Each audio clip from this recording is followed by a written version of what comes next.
Last time हमने neutrality तक पढ़ लिया था। और ये क्या थे, ये हमारे अकाउंटिंग के डिफरेंट कन्वेंशंस थे। कन्वेंशंस क्या होते हैं, हमने ये पढ़ा था कि ये कुछ बेसिक अजम्पशंस होती हैं जिनकी बेस पे, जिनको सामने रखते हुए ऑफ अकाउंट्स मेंटेन करते हैं। तो नेक्स्ट जो हमने अजम्पशन पढ़नी है, that is basis of valuation. Basis of valuation.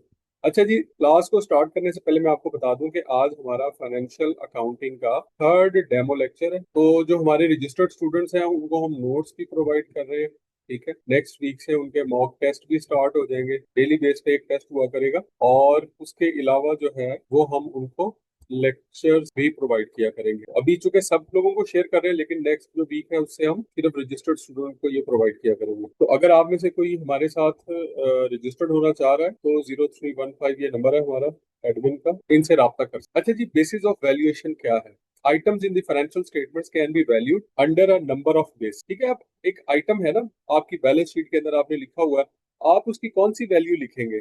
अब मैं इसकी आपको एक मिसाल देता हूँ कि आपने सन 2020 में, ठीक है, एक एसेट परचेज किया 1 लाख। अब उसकी वैल्यू जो है वो बढ़ गई, अब आ गया 2026। अब वही जो एसेट है वो हो गया है 1,50,000 का, क्योंकि वैल्यू बढ़ गई ना। वो इंपोर्ट होके आती थी वो चीज, वो मशीनरी जो है उसकी प्राइस बढ़ गई है, जैसे गाड़ियों की वैल्यूज बढ़ रही हैं। अब सवाल मेरा ये है कि क्या इस एसेट को आप बैलेंस शीट के अंदर उसकी वैल्यू हाई करके 1.5 लाख रुपए लिख देंगे, या इसको, इसकी जो पुरानी कॉस्ट है जिसको हम हिस्टोरिकल कॉस्ट कहते हैं, जिस कॉस्ट पे आपने इसको परचेज किया था उसी पे रहने देंगे? सवाल है ना, सोचने वाली बात ये है। अगर आप ये चाहें कि आप अपने बिजनेस को बड़ी फेवरेबल पोजीशन में देखना चाहते हैं, तो आप क्या करें, जितने भी एसेट हैं 2026 में क्या करें, उनकी वैल्यूज लें और वो लिख दें। आपकी बैलेंस शीट का जो साइज है वो इंक्रीज कर जाएगा, आपके एसेट्स जो है वो इंक्रीज कर जाएंगे। लेकिन क्या अकाउंटिंग कन्वेंशन या अकाउंटिंग प्रिंसिपल्स आपको इसकी इजाजत देते हैं? नहीं, वो आपको इसकी इजाजत नहीं देते। ठीक है, उसके मुताबिक आपने काम करना। तो हम क्या कर रहे होते हैं, अपनी जितनी भी एसेट्स होते हैं उनको उनकी हिस्टोरिकल कॉस्ट वो कॉस्ट होती है जिसपे हमने उनको परचेज किया है, एक्वायर किया है, इसको कहते हैं परचेज प्राइस। परचेज प्राइस के ऊपर जो है वो रखते हैं, मींस दैट। अच्छा, अब हिस्टोरिकल कॉस्ट क्या means that transactions are recorded at the cost on which they are purchase. यानी जिस कॉस्ट पे आपने चीज को परचेज किया है उसी के ऊपर आप उसको कहाँ लिखेंगे, बैलेंस शीट में लिखेंगे। Balance sheet. अब रिप्लेसमेंट कॉस्ट एक होती है, ये रिप्लेसमेंट कॉस्ट जो है इसको बैलेंस शीट में नहीं लिखा जाता, इसका अदर पर्पज है, ये मैनेजमेंट की डिसीजन मेकिंग के लिए इस्तेमाल होती है। Means the amount needed for the replacement of an asset with an identical item. अच्छा भाई, रिप्लेसमेंट कॉस्ट क्या है? फॉर एग्जाम्पल, आपके पास एक मशीन है और वो जो मशीन है वो खराब हो गई है, बहुत पुरानी हो गई है। ठीक है, मशीनरी है, कोई पैकिंग मशीन समझ ले। अब ये कितने की बिकेगी? अब सिर्फ ये 50,000 की बिकेगी। और जो न्यू मशीन है, अब ये समझ ले ये ओल्ड है, तो न्यू मशीन जो है वो कितने की है? वो है 8 लाख। चलो सपोज कर ले, अब नई जो है वो 8 लाख की है, पुरानी जो है वो कितने की बिकेगी? 50,000। तो आपको रिप्लेसमेंट कॉस्ट कितनी पे करनी पड़ेगी? देखिए, 50,000 तो इधर से आ जाएगा, बाकी 7,50,000 क्या है? रिमेनिंग जो 7,50,000 क्या है? ये रिप्लेसमेंट कॉस्ट। ठीक है, ये इसी रिप्लेसमेंट कॉस्ट की हम बात कर रहे हैं। Means the amount needed to replace an item with identical item. उसी तरह के आइटम को खरीदने के लिए, उसी तरह की मशीनरी को, एसेट को परचेज करने के लिए आपको फर्दर कितने पैसों की जरूरत है? तो भाई हमें 7,50,000 की जरूरत है, बिकॉज 50,000 की पुरानी मशीन बिक जानी है। और जैसे हम टायर वगैरह में करते हैं या बैटरी में करते हैं, बैटरी होती है ना, बैटरी जब खत्म हो जाती है तो हम क्या करते हैं, हम कहते हैं ये जो पुरानी बैटरी है ये 3,000 की बिक जाएगी। सही है, और जो न्यू बैटरी है वो उसकी प्राइस है 25,000। ठीक है, तो 3,000 ये माइनस हो गए, बाकी कितने पैसे देने पड़ेंगे दुकानदार को? दुकानदार को देना पड़ेगा 22,000। तो ये 22,000 क्या है? This is replacement cost. अब आ जाती है जी नेट रियलाइजेबल वैल्यू। ये भी बड़ा इंपॉर्टेंट कॉन्सेप्ट है। It is expected price less any cost still to be incurred in getting the item ready for sale and then selling. Net realisable value. कुछ assets ऐसे होते हैं जो कि डायरेक्टली आप उनको सेल नहीं कर सकते। ठीक है, उनको सेल करने के लिए उनको कुछ जो है वो रिपेयर की जरूरत होती है। मसलन आपके पास एक पुरानी गाड़ी खड़ी हुई है, लेकिन उसको कुछ रिपेयर की जरूरत है, कुछ थोड़ा सा उसकी सस्पेंशन का काम होने वाला है, कोई टायर वगैरह डलने वाले हैं तो वो बिक जाएगी, अदरवाइज जो है वो कबाड़ में जाएगी, स्क्रैप में जाएगी। तो आप क्या करते हैं कि उसके ऊपर क्या करते हैं, कुछ कॉस्ट इनकर करते हैं। मिसाल के तौर पे is the expected price less any cost still to be incurred. अब मिसाल के तौर पे अब उसने कितने में बिकना है, अगर हम वो कहते हैं कि अगर हम इसकी सस्पेंशन का काम कर ले तो ये कितने में बिक जाएगी, 5 लाख में बिक जाएगी, प्लस इसमें टायर भी डलवाने पड़ेंगे, ऐसे कोई नहीं खरीदेगा। और ये दोनों सस्पेंशन और टायर का काम जो है वो कितने में पड़ेगा, वो पड़ेगा जी आपको 50,000 रुपए में। ठीक है, अगर आप 50,000 इस पे लगा देते हैं तो ये 5 लाख की बिक जाएगी। तो अब एक्चुअल में तो जो है अभी इसका मतलब है 4,50,000 की बिकी ना, 50 तो आपने और लगा दिया इसके ऊपर, तो इसका मतलब है जो नेट रियलाइजेबल वैल्यू होगी वो कितनी होगी, दैट विल बी 4,50,000। उम्मीद है ये नेट रियलाइजेबल वैल्यू जो है वो आपको समझ में आ गई होगी। उसके बाद आ जाती है economic value. Is the value derived from an asset's ability to generate income. ये इकोनॉमिक वैल्यू है, ये उसकी इनकम जनरेट करने की एबिलिटी के ऊपर देखी जाती है। मिसाल के तौर पे एक मशीन है, उससे आपको पता है कि इसने अब मैक्सिमम जो है ना वो 1 लाख यूनिट जो है ये किसी प्रोडक्ट के बना सकती है मैक्सिमम। तो अब आप देखेंगे कि 1 लाख यूनिट का मतलब ये है, इसको मल्टीप्लाई करें 1 लाख यूनिट की जो अमाउंट है उसके साथ, या 1 लाख यूनिट का जो प्रॉफिट है उसके साथ। 1 लाख यूनिट का प्रॉफिट जो है वो है 5 है, एक यूनिट का 5 है, तो 1 लाख का कितना होगा जी, 5 लाख हो जाए। इसका मतलब ये है कि इसकी इकोनॉमिक वैल्यू क्या है आपके लिए, 5 लाख है, यानी इस मशीन की वजह से आपको 5 लाख का प्रॉफिट होगा, यानी इससे इनकम जो है वो आप जनरेट कर सकते हैं इतनी। तो ये था जी हमारा बेसिस ऑफ वैल्यूएशन के आपने जब आपने बैलेंस शीट के अंदर कोई आइटम लिखना है तो उसकी उसकी वैल्यूएशन कौन सी लिखनी है, तो आमतौर पे हिस्टोरिकल कॉस्ट पे हम लोग लिखते हैं। ठीक है, तो किस पे लिखते हैं, हिस्टोरिकल कॉस्ट पे। अच्छा भाई, सेपरेट बिजनेस एंटिटी कॉन्सेप्ट। अब सेपरेट बिजनेस एंटिटी कॉन्सेप्ट ये भी बड़ा एक इंटरेस्टिंग कॉन्सेप्ट है। ये क्या कहता है कि बिजनेस और बिजनेस का ऑनर ये दोनों सेपरेट, अगर अगर ऑनर कोई पैसे बिजनेस को देता है ना तो वो भी लोन है, और उसको क्या हम कहेंगे, कैपिटल कहेंगे। और अगर बिजनेस से कोई शख्स पैसे ड्रॉ करके शाम को ले जाता है ना तो वो उसको भी हम ऐसे नहीं छोड़ेंगे, बल्कि हम उसको ड्राइंग्स का नाम देंगे। ठीक है, हम ये कहेंगे कि उसने अपने बिजनेस में से इतने पैसे ड्रॉ कर लिए, निकाल लिए। इसका मतलब ये है कि हम यहाँ पे बिजनेस को और ऑनर को एक सेपरेट एंटिटी यहाँ पर कंसीडर कर। अब पढ़ते हैं इसमें है क्या, in accounting we make a distinction between business and the owner. All the books of accounts record day by day transactions from the viewpoint of the business rather than from the viewpoint of the owner. ठीक है, business के point of view से हम transactions कर रहे हैं, honour के point of view से हम ट्रांजेक्शन्स नहीं कर रहे। नहीं नहीं बेटा, नेट बुक वैल्यू नहीं होती, नो नो नो। वो जो आप वैल्यू की बात कर रहे हैं ना, ये this is net book value, is something else. वो तो डेप्रिसिएशन माइनस करके होती है ना। हम तो नेट रियलाइजेबल वैल्यू की बात कर रहे हैं कि जिसपे अगर आपने आइटम को बेचना हो, हम तो बेचने जा ही नहीं रहे हैं।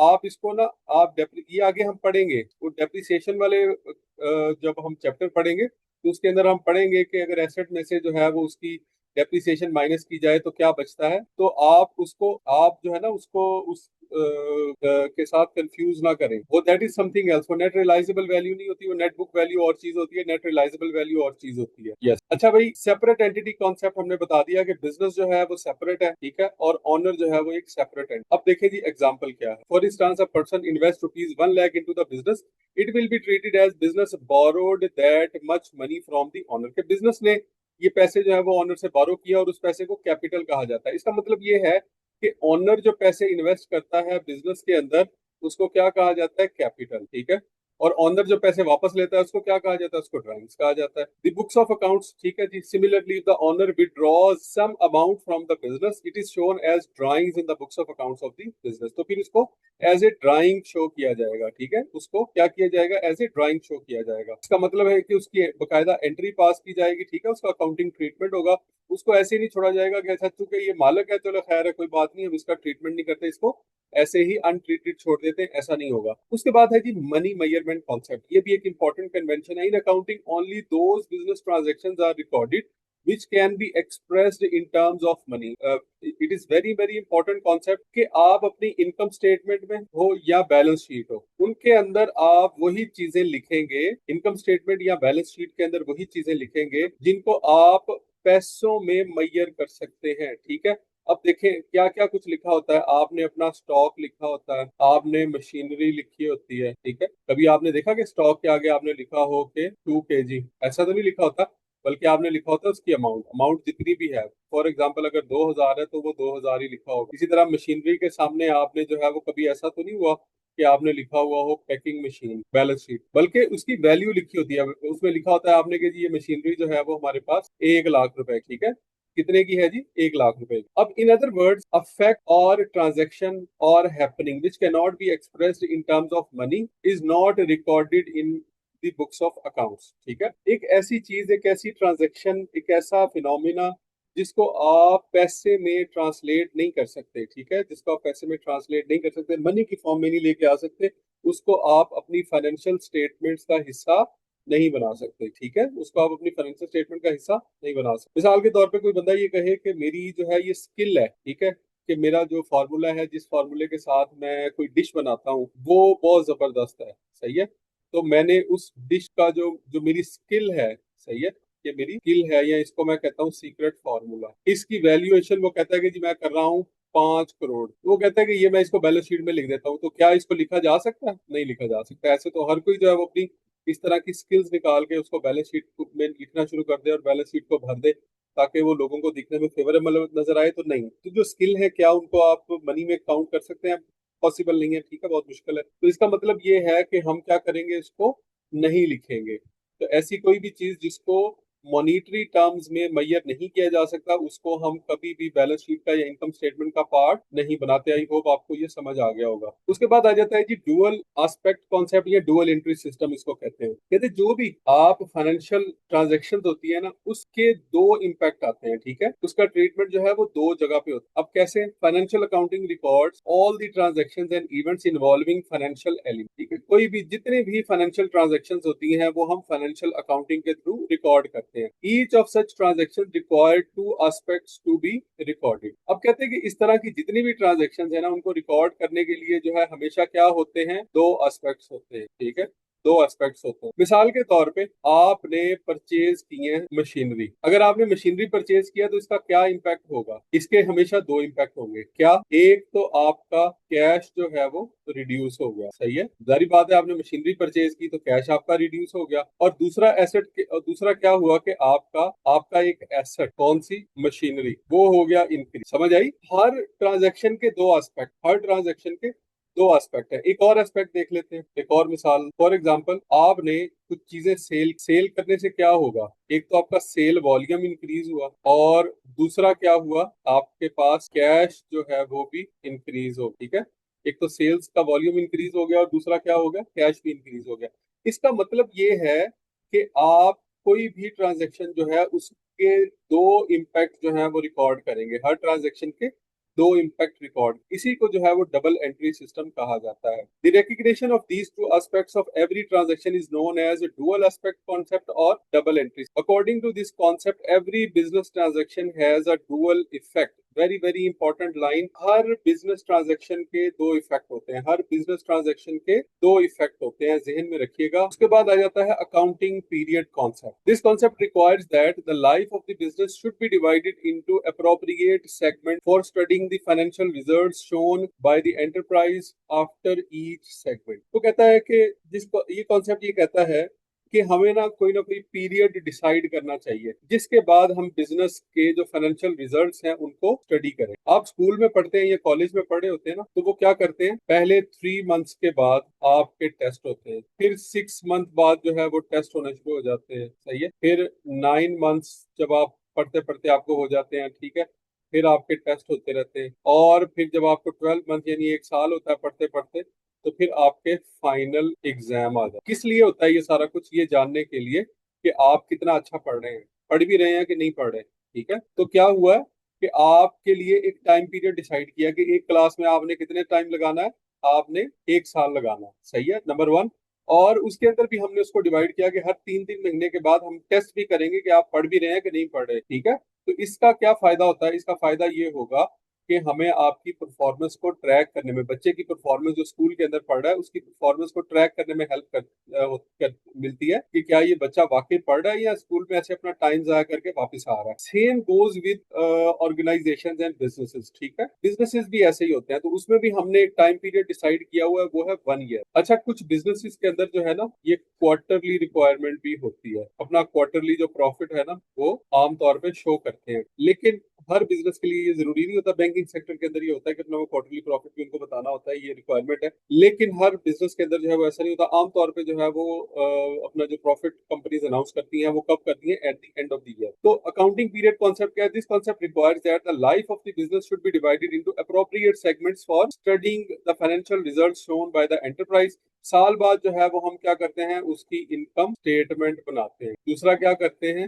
बैलेंस शीट बनाते हैं। अच्छा, इनकम स्टेटमेंट और बैलेंस शीट वैसे आप सब लोगों को पता है, लेकिन जो बच्चे लॉ बैकग्राउंड वाले हैं वो परेशान ना हो। जब इनकम स्टेटमेंट बैलेंस शीट वाला चैप्टर आएगा उसमें हम आपको बता भी देंगे, एक आसान सी इनकम स्टेटमेंट बैलेंस शीट वगैरह आपको दिखा देंगे। बल्कि हम क्या ये करेंगे कि जर्नल से लेके journal, ledger, trial balance, income statement, balance sheet तक जो है वो एक छोटी सी जो है वो इलस्ट्रेशन आपके साथ शेयर कर देंगे। उसका फायदा आपको ये होगा कि आपको सारे का सारा जो अकाउंटिंग साइकिल है वो समझ में आ जाएगा। तो ये था जी अकाउंटिंग पीरियड का कॉन्सेप्ट। इसका मतलब ये है कि अकाउंटिंग पीरियड जो है उसके लिए हमें खास अरसा जो है वो पहले से डिसाइड कर लेते हैं कि इतने अरसे के बाद हम क्या करेंगे, गवर्नमेंट को या ऑर्गेनाइजेशन की जो फाइनेंशियल स्टेटमेंट्स हैं उसको चेक करेंगे और उनके जो फाइनेंशियल रिजल्ट्स हैं वो निकालेंगे। A year is most common interval on account of prevailing practice. कहते हैं आमतौर पे जो है वो एक साल जो है वो ये टाइम पीरियड होता है। ट्रेडिशन एंड गवर्नमेंट रिक्वायरमेंट, ये आमतौर पे प्रैक्टिस में भी यही है, ट्रेडिशनल भी यही है और गवर्नमेंट की रिक्वायरमेंट भी यही है। Some firms adopt financial year of the government. कुछ जो है फाइनेंशियल ईयर को जो कि 1 जुलाई को स्टार्ट होता है और कब एंड होता है? 30 जून को अगले साल। और कुछ कैलेंडर ईयर। कैलेंडर ईयर कौन सा होता है? जो कि 1 जनवरी को स्टार्ट होता है और खत्म कब होता है? 31 दिसंबर। ये होता है कैलेंडर ईयर। जेन में रखिएगा, कैलेंडर ईयर और फाइनेंशियल ईयर जो है वो मुख्तलिफ होते हैं। कैलेंडर ईयर में मैंने आपको बता दिया और फाइनेंशियल ईयर भी बता दिया, और ये पाकिस्तान के कॉन्टेक्स्ट में ही बताया है। अब आ जाती है historical cost concept. Historical cost क्या कहती है कि according to this concept an asset is ordinarily entered on the accounting record at the price paid to acquire it. कहता आपने अपने रिकॉर्ड्स के अंदर कोई भी एसेट जब रिकॉर्ड करना है, लिखना है स्टेटमेंट्स के अंदर, तो किस पे जो आपकी परचेज वैल्यू है उसके ऊपर। ठीक है, हाँ, बाद में आप उसमें से डेप्रिसिएशन वगैरह माइनस करते जाएं। ठीक है, उसकी नेट बुक वैल्यू पे लाने के लिए, जैसे अभी एक बच्चे ने बड़ा अच्छा सवाल पूछा था, तो वो करते रहे। लेकिन उसकी जो प्राइस है असल, वो आप कितनी लिखेंगे? वो प्राइस जो है वो आप वही लिखेंगे जिसपे आपने उसको परचेज किया, ना कि हर साल उसकी प्राइस बढ़ा देंगे कि नहीं जी हमारे एसेट्स चूंकि महंगे हो रहे हैं तो हम इसको जो है वो हर साल बैलेंस शीट में चेंज कर देते हैं। तो जो रीवैल्यूएशन होती है उसका उस वो अलाउ है, लेकिन हर साल आप रीवैल्यू नहीं कर सकते। वो सर्टन जो है वो रिक्वायरमेंट्स होती हैं जिनको फुलफिल करते हैं, उसके बाद आप क्या कर सकते हैं कि एसेट की रिवैल्यूएशन करते हैं। तो इस तरह से जो इंटरनेशनल स्टैंडर्ड्स हैं वो हर साल आपको रिवैल्यूएशन की इजाजत नहीं देते। अच्छा, उसके बाद आ जाता है जी मैचिंग कॉन्सेप्ट या मैचिंग प्रिंसिपल। अच्छा, ये जो आपका इंटरव्यू होना है इसमें आपसे ये कन्वेंशन एक एक पूछा जाना है, आपसे ये सारी बातें पूछी जानी है। ठीक है, ये अभी से नोट कर लें कि ये सारे के सारे जो हैं वो आपके टेस्ट के अंदर भी बहुत ये सारे सवाल पूछे जाएंगे और इंटरव्यू के अंदर भी यही सवाल आपसे पूछे जाए। तो देखें जी, matching principle means expense should be recorded in the same period as the revenue they help to earn. For example, आपने सैलरीज जो हैं वो पे करनी थी, लेकिन एक साल आपने अपने लोगों को सैलरीज ही नहीं। ठीक है, वो कब की थी? वो थी 2025। ठीक है, आप उनको लिंगर ऑन करते रहे और 2026 में पे। और प्रॉफिट जो है, जो जारी बात है, वो उनसे लोगों से काम आपने करवाया। ठीक है, और उनका जो प्रॉफिट लिया वो आपने 2025 में ही शो कर दिया। अब इसमें मिस्टेक क्या हुई है कि SALA सैलरी, अब जो सैलरी जो कि एक एक्सपेंस है, ये एक्सपेंस जो था ये था 2025 का, लेकिन आपने इसको लिखा है 2026 में, लेकिन उसका जो प्रॉफिट है, उसका जो बेनिफिट है वो आपने 2025 में ले लिया। उसको आपने उसको रिफ्लेक्ट भी 2025 में ही कर दिया अपनी अपनी फाइनेंशियल स्टेटमेंट्स के अंदर। ये तो गलत हो गया। ठीक है, तो ये मैचिंग प्रिंसिपल के खिलाफ हो गया। भाई, जिस पीरियड का आपका प्रॉफिट है, जिस पीरियड की जो है वो आपकी इनकम है, उसके एक्सपेंस भी तो उसको चार्ज करे ना, ताकि लोगों को पता चले। आमतौर पे क्यों करते हैं जी? विंडो ड्रेसिंग के लिए। ऐसा कौन करता है? विंडो ड्रेसिंग जब करनी होती है, अपनी ऑर्गेनाइजेशन को फेवरेबल दिखाना होता है, तो क्या करते हैं? कहते हैं अच्छा चलो ठीक है, ये सैलरीज हमने बड़े अरसे से रोकी हुई थी, एक बड़ी अमाउंट है, ऐसे करो दिसंबर में ना डालो, जनवरी में डाल देना, अगले साल के खाते में डाल देंगे। ठीक है, ताकि इस साल के जो प्रॉफिट्स हैं वो हिट ना हो, ताकि जो जो ऑनर हैं बिजनेस के वो बड़े खुश हो के बाद जो आपने बड़ा प्रॉफिट अर्न किया। हालांकि आपने क्या किया? आपने सिर्फ हेर फेर किया है बुक्स ऑफ अकाउंट्स के अंदर। तो ये जो चीज है ये अलाउ नहीं है। मैचिंग कॉन्सेप्ट ये कहता है, मैचिंग प्रिंसिपल मींस, अब आप दोबारा पढ़ें, matching principle means expenses should be recorded in the same period as the revenue they help to earn. In simple words, match the cost with related income. ठीक है जी, कॉस्ट को related income के साथ, जिस पीरियड की income है उसी पीरियड की कॉस्ट भी उसको चार्ज करें, ताकि पता चले आपने कितना अच्छा काम किया। If a company earns sale revenue in 2025, the cost of goods sold for these sales should be recorded in 2025। क्या, अगर आपने सेल जो है वो 2025 की ले रहे हैं, तो जो उसके ऊपर कॉस्ट आई है वो भी तो साल 2025 में चार्ज करेंगे ना, ऐसे ही है कि नहीं है? अगर आप कॉस्ट चार्ज नहीं करते तो फिर जारी बात है सारी सेल फिर आपका प्रॉफिट बन जाएंगे, आपका प्रॉफिट जो है वो बहुत ज्यादा हायर साइड पे चला जाएगा। भाई सेल जो आपने चीजें खरीदी है उनकी कोई कॉस्ट भी तो है ना, तो वो भी आपने चार्ज करनी है। तो ऐसा नहीं है कि जो सेल्स हैं वो आपने 2025 में डाल दी और उनकी कॉस्ट जो है वो 2026 में डाल दी, सही है, ताकि आपको 2025 के अंदर जो फिगर है वो बेहतरीन नजर आए कि जी बड़ा अच्छा काम किया हुआ है इन्होंने। दिस इज मैचिंग कन्वेंशन और मैचिंग प्रिंसिपल। इसके बाद आ जाती है कंजर्वेटिव कन्वेंशन या कंजर्वेटिज्म कन्वेंशन। अब कंजर्वेशन क्या है? Conservatism convention means you should be careful in accounting record. ठीक है जी, रिकॉर्ड पॉसिबल लॉसेस इमीडिएट। जब आपको पता लग जाए कि कोई लॉस आपका होने वाला, इमीडिएटली उसको जाके रिकॉर्ड कर। मिसाल मैं देता हूँ आपको, आपकी कंपनी जो है वो कोई फूड प्रोडक्ट बना रही है, फॉर एग्जाम्पल क्या है, फूड प्रोडक्ट क्या है जी, बिस्किट्स बना रही है। अब उससे उन बिस्किट्स को खा के किसी को हो जाती है फूड पॉइजन, और वो चले जाते हैं कोर्ट में, और वहां पे आपको लगता है कि ये वाकई प्रूव हो जाए और आपको जो है वो इसका फाइन पे करना पड़ेगा, या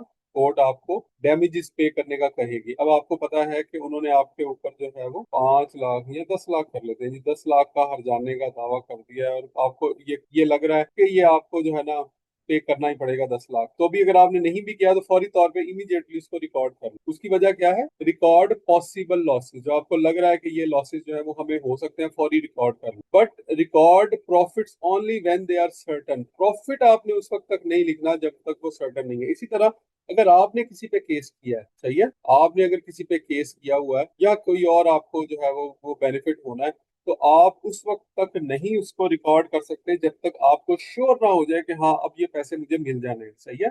इसका मतलब ये है कि अगर आपको लॉस नजर भी आ रहा है और बस उसकी पॉसिबिलिटी भी कम है, लेकिन फिर भी आपने उसको रिकॉर्ड कर लेना, लेकिन प्रॉफिट को उस टाइम तक रिकॉर्ड नहीं करना जब तक आपको सर्टन ना हो। अब देखें, लॉस के अंदर पॉसिबिलिटी की बात की है, यहाँ पे सर्टेनिटी की बात की गई। सर्टेनिटी का मतलब ये है कि इसमें जो डिग्री ऑफ अश्योरेंस है वो ज्यादा होती है, ठीक है। पॉसिबिलिटी के अंदर जो प्रोबेबिलिटी का जो एलिमेंट है वो ज्यादा होता है कि शायद आपको ये लॉस हो जाए, शायद आपको लॉस ना भी हो, शायद अदालत हो सकता है आपको जो है वो सिंपथी करे, ठीक है, आपको जो है वो बेनिफिट ऑफ डाउट मिल जाए, तो वो भी तो सकता है ना। इन simple words, do not overstate income और के इनकम जो है उसको ओवरस्टेट नहीं करना। कभी भी आपने इनकम को या एसेट को बढ़ा के नहीं लिखना। कोई भी ऐसा काम नहीं करना आपने ऑर्गेनाइजेशन के अंदर कि जिससे आपकी इनकम जो है वो इन्फ्लेट कर जाए, ठीक है, ज्यादा बढ़ा चढ़ा के बयान नहीं। एग्जाम्पल बताएं जी, if a company expects a loss from a court case, it records the loss. अगर कंपनी को ये लग रहा है कि उसको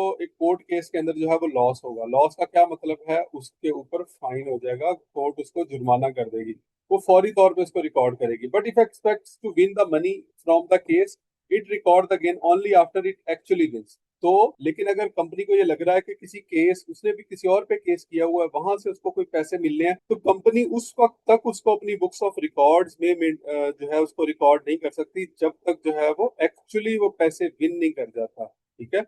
एक्चुअली वो केस विन नहीं कर जाता और पैसे उसको मिल नहीं जाते, तब तक उसको वो रिकॉर्ड नहीं करेगी, जिसका मतलब किसी को जो है वो कंजर्वेटिज्म प्रिंसिपल कहा जाता है। आगे आ जाता है कि हमारे पास कंसिस्टेंसी कन्वेंशन। अब कंसिस्टेंसी क्या कहते हैं? जैसे कि नाम से जाहिर है, कंसिस्टेंसी कहते हैं मुस्तकिल मिजाज। The convention of consistency requires that once a firm decided on certain accounting policies and methods and has used these for some time, it should continue to follow the same method or procedure for all subsequent similar events and transaction unless it has a sound reason to do otherwise. कहते हैं जब आप कोई एक method आपने follow किया, मिसाल के तौर पे एक डेप्रिसिएशन का एक मेथड है हमारे पास, डेप्रिसिएशन आगे पढ़ेंगे, परेशान नहीं होना ही है। डेप्रिसिएशन का एक मेथड है स्ट्रेट लाइन। आपने अगर साल 2020 में इसको इस्तेमाल किया है तो 2021 में भी यही यूज करेंगे, 2022 में भी यही यूज करेंगे, 2023 में भी यही यूज करेंगे। इसका मतलब ये है कि आप इसको कंसिस्टेंटली अप्लाई करेंगे। ऐसा नहीं है एक साल आपने स्ट्रेट लाइन मेथड इस्तेमाल कर लिया, ठीक है, दूसरे साल आप एक और मेथड है डिमिनिशिंग बैलेंस, दूसरे साल आप इस पे आ गए, ये पहला साल था, ये दूसरा साल था, तीसरे साल जो है वो आपने कोई और, ठीक है, अदर मेथड जो है वो यूज करना शुरू कर दिया। तो ऐसा नहीं करेंगे आप, बल्कि आप over the period of time same ही जो है वो मेथड इस्तेमाल करेंगे। और अगर आपने इस मेथड को चेंज करना है तो आपके पास एक स्ट्रॉन्ग रीजन मौजूद होनी चाहिए, बिकॉज ऑडिटर आपसे जो है वो जरूर पूछेगा कि भाई बताएं जरा कि आप किस बेस के ऊपर जो है वो ये चेंज कर रहे हैं। अच्छा, उसके बाद है जी डिस्क्लोजर कन्वेंशन। बच्चों, जो चीज आपकी बुक्स ऑफ अकाउंट्स में नहीं आती ना, उसको नीचे आप फुट नोट्स में या डिस्क्लोजर वाले सेगमेंट के अंदर उसको डिस्क्लोज करते हैं। आप बताते हैं कि भाई ये मैं चीज डिस्क्लोज कर रहा हूँ। अब ये डिस्क्लोजर है क्या और उसको फिर बैलेंस शीट में क्यों नहीं लिख लेते, ठीक है।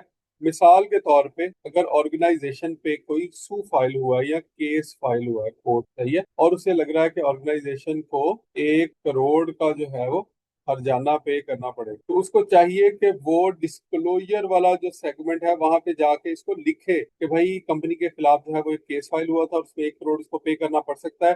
तो इसलिए जो है वो आप लोग को पढ़ लें और समझ लें कि ये कंपनी के साथ जो है वो हो चुका है। इसका मतलब ये है कि हम अपने जो फाइनेंशियल स्टेटमेंट्स के यूजर हैं उनको हम एक्यूरेट इंफॉर्मेशन देना चाह रहे हैं, ठीक है, उनके सामने किसी किस्म की विंडो ड्रेसिंग नहीं कर। अब बेसिस ऑफ अकाउंटिंग है। अब ये जो अकाउंटिंग की बुक्स मेंटेन करते हैं ना, ये दो तरह की हो सकती है। एक होती है कैश बेस अकाउंटिंग, एक होती है accrual base accounting. Cash base accounting क्या कहती है, income are recorded when they are received. Income जो है उस टाइम रिकॉर्ड की जाती है जब वो रिसीव हुई है, सही है। कैश जो है जब रिसीव होता है एक्चुअली फिर उसको सेल को लिखा जाता है। और इसी तरह से परचेजेस जो है या जो कैश आपने पे किया उसको भी आप उसी वक्त लिखेंगे जब आपने एक्चुअल में कैश गया, सही है। सब आप लोगों को समझ आया। मिसाल के तौर पे अगर हम लोग आमतौर पे होता क्या कि अगर हम लोगों ने कोई चीज परचेज परचेज डेबिट होती है और क्रेडिट क्या चीज होती है कि हम कैश पे कर रहे हैं, चले तो कैश क्रेडिट हो गया, सही है। अगर उधार पे किया तो क्या करेंगे, परचेज टू अकाउंट पे। तो ये जो कैश बेस्ड अकाउंटिंग होती है वो कहती है कि भाई अकाउंट पेएबल जो है वो कोई चीज नहीं है, ये वाली एंट्री अक्रूवल बेस्ड जो ये कोई एंट्री नहीं है, ठीक है। अकाउंट पेएबल ये क्या बाद में आपने देने हैं पैसे, आप लिखे ही उस टाइम उसको जब आपने कैश पे किया है, सही है। जब आपके पास कैश था आपने पे कर दिया, लेकिन इसमें एक मिस्टेक भी हो सकती है।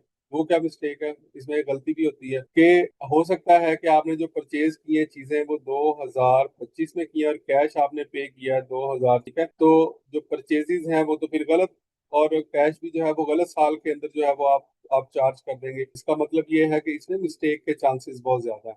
तो उसके लिए हम क्या करते हैं, उसमें हम एक्रूवल बेस अकाउंटिंग जो है उसको इस्तेमाल करते हैं, ठीक है। तो जैसे ही कोई ट्रांजैक्शन हो जाती है, चाहे कैश मिला या नहीं मिला, हम उसको रिकॉर्ड कर लेते हैं कि परचेजेस हुई, यानी कि हमारे पास कोई एसेट आ गया, स्टॉक परचेज कर लिया हमने, ठीक है, परचेज ऑफ स्टॉक हो गया, तो हम उसको रिकॉर्ड कर देंगे चाहे हमने पैसे पे किए या नहीं पे किए। तो उसमें हम क्या करेंगे, अकाउंट पेएबल जो है हमारा उसमें इजाफा कर देंगे कि ये हमारे पे करने वाले जो पैसे हैं वो इंक्रीज हो गए हैं। ले जी, this is all about chapter number 3। आज हमने चैप्टर नंबर 3 को कंप्लीट कर लिया। चैप्टर नंबर 3 जो है वो एक लेंथी चैप्टर था।